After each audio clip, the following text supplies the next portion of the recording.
നമ്മുടെ ചെറുപ്പകാലം എന്നൊക്കെ പറയുന്നത് അദ്ദേഹത്തിന്റെ സിനിമകൾ, തിയേറ്ററിൽ സിനിമകൾ കണ്ട് വളർന്ന ആൾക്കാരാണ് നമ്മൾ. അപ്പൊ എനിക്ക് ദിലീപന്റെ ഓടിയ സിനിമകളിൽ ഒരുപാട് എന്താ പറയണ്ട, കഴിഞ്ഞ നമ്മൾ ഈ മത്സരത്തിനിടയിൽ കുറെ സിനിമകൾ, ജോണി ചേട്ടൻ ഒരു സിനിമയുടെ പേര് പറഞ്ഞു, മഴത്തുള്ളി കിലുക്കം എന്ന് പറഞ്ഞിട്ട്. അപ്പൊ ഞാൻ ആ സമയത്ത് കണ്ട ഒരു സിനിമയുണ്ട്, മീനത്തിൽ താലികെട്ട്. ഓക്കെ, ഈ സിനിമ എനിക്ക് ഭയങ്കര അണ്ടർ റേറ്റഡ് സിനിമ എന്നൊക്കെ പറയുമല്ലോ നമ്മള്. പക്ഷേ ടി വിയിൽ വന്നിട്ട് അന്ന് നമ്മൾ തിയേറ്ററിൽ പോയി കാണാൻ നമുക്ക് അവസരം ഉണ്ടായിട്ടില്ല ഈ സിനിമ. അത് സ്കൂൾ കുട്ടിയാ, സ്കൂള് പഠിക്കുക, ടൈയൊക്കെ ഇട്ടിട്ട് പോകും, എവിടെയോ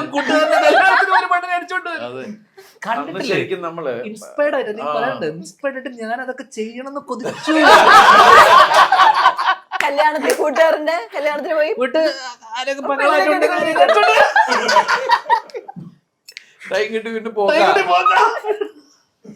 ആ സിനിമയെ നമ്മൾ തിയേറ്ററിൽ കാണാൻ ഭാഗ്യം ഉണ്ടായിട്ടില്ല. നമ്മൾ അന്ന് ഇത്തരം സിനിമകളൊക്കെ എന്താ പറയണ്ടേ, അതാണ് അന്ന് ഓടിയ സിനിമ അല്ലേ, അന്ന് തെറ്റില്ലാണ്ട് പോയത് 19 ദിവസം ഓടിയ സിനിമ. അപ്പൊ അന്ന് പക്ഷേ സിനിമ ഉണ്ടായിട്ടേ ഒരു ദിവസം രാവിലെ 6-6:30 മണിയുണ്ടാവും. ഞാൻ നോക്കുമ്പോ ഫോൺ അടിക്കുന്നുണ്ട്, മമ്മൂക്കയാണ് വിളിക്കുന്നത്. അപ്പൊ ഞാൻ, മമ്മൂക്ക എടാ ഞാൻ ഇന്നലെ നിന്റെ ഒരു സിനിമ കണ്ടു. അപ്പൊ ഞാൻ ഇത് മീനത്ത് താലികെട്ട്, എടാ ഇതാടാ സിനിമ എന്നൊക്കെ പറഞ്ഞിട്ട്. കാരണം ഞാനത് ചെയ്യുന്ന വെച്ചിട്ടുണ്ടെങ്കിൽ അന്ന് എനിക്ക് തോന്നുന്നു 10-28 വയസ്സിലാണ് ഞാനൊന്ന് +2 പൈലറ്റ് അഭിനയിക്കുന്നത്. മനസ്സിലായി, അന്ന് +2 തുടങ്ങുന്ന സമയം CBSE. മറ്റത് ഈ 10ാം ക്ലാസ് കഴിഞ്ഞിട്ട് പ്രീ ഡിഗ്രി കഴിഞ്ഞിട്ട് ആ പ്രീ ഡിഗ്രി സ്റ്റോപ്പ് ആകാൻ പോണ സമയത്താണ് ഈ +2ന്റെ സ്റ്റോപ്പ്. എനിക്ക് വേണം അവിടെ ചോയ്സിലൊക്കെ ഉണ്ട്, എറണാകുളത്ത് ചോയ്സിലൊക്കെ ഈ +2 ഉണ്ട്. ആ സമയത്താണ് നമ്മൾ ഈ സബ്ജക്റ്റ് കൊണ്ടുവരുന്നത്. ഭയങ്കരമായിട്ട് എൻജോയ് ചെയ്ത സിനിമയാണ് മീനത്തിൽ താലികെട്ട്. അല്ല ഇപ്പൊ നമുക്ക് പഞ്ചാബി ഹൗസും മീശമാധവനൊക്കെ വലിയ രീതിയിൽ സെലിബ്രേറ്റ് ചെയ്യപ്പെട്ട സിനിമകളാണ്.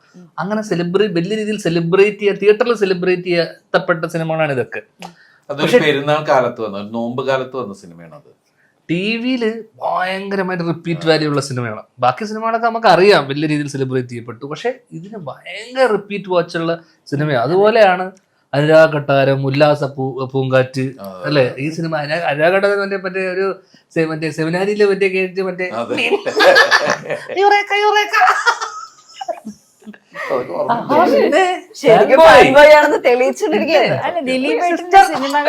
അതിനകത്ത് വന്നൊരു സാധനം ഉണ്ടല്ലോ, സിസ്റ്റർ ഒരു ഡയലോഗ് ഉണ്ടായിരുന്നല്ലോ, അയ്യോ അത്ഭുത പ്രവർത്തിയാ. ദിലീപേട്ടന്റെ സിനിമകളൊക്കെ നമ്മൾ എത്ര കണ്ടാലും മടുക്കാത്ത സിനിമകളാ. അത് ഇപ്പൊ ടി വിയിൽ റിപ്പീറ്റ് ചെയ്ത് വരുമ്പോഴും നമ്മൾ അവിടെ ഇരുന്ന് പോകും, അത് കണ്ടിരുന്ന് പോകും.